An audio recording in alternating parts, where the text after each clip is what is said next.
দেশের সব শ্রেণীর মানুষের উন্নতি হয়, আয় হয়, কিন্তু কৃষকের কোনো পরিবর্তন হয় না।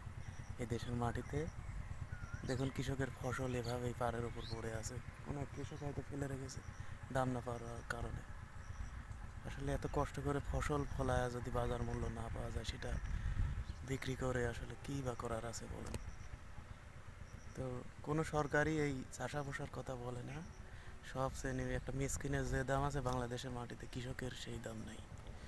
কোনো একজন কবি হয়তো সে কারণেই বলেছিল যে চাষা পোষা, আসলে কৃষক হচ্ছে চাষা পোষার জাত।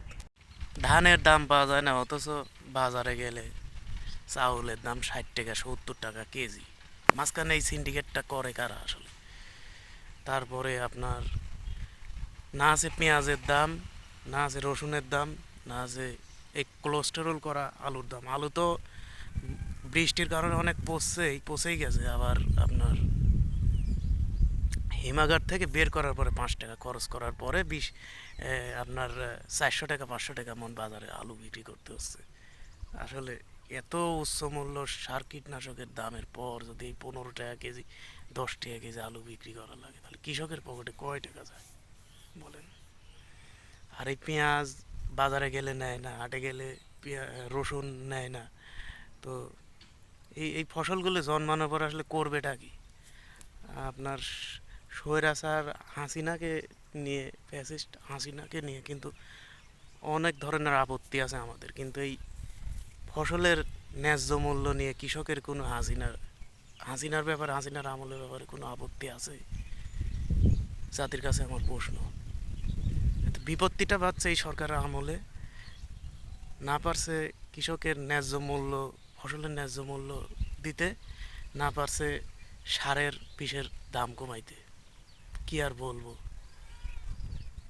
মানে চাষা ভুষার জাতের আর বাঁচার কোনো অবস্থা নেই। চাষা ভুষা মরে গেলেই বোধহয় দেশের শান্তি। আমাদের আর এই চাষার আর আসলে বাঁচার মতো কোনো কায়দা নেই যদি ফসলের এই মূল্য হয়। সামনে তো যে পরিমাণে পাট বপন করছে, পাটের তো যদি বাজার মূল্য না দিতে পারে, তাহলে তো শেষ, পুরাই শেষ।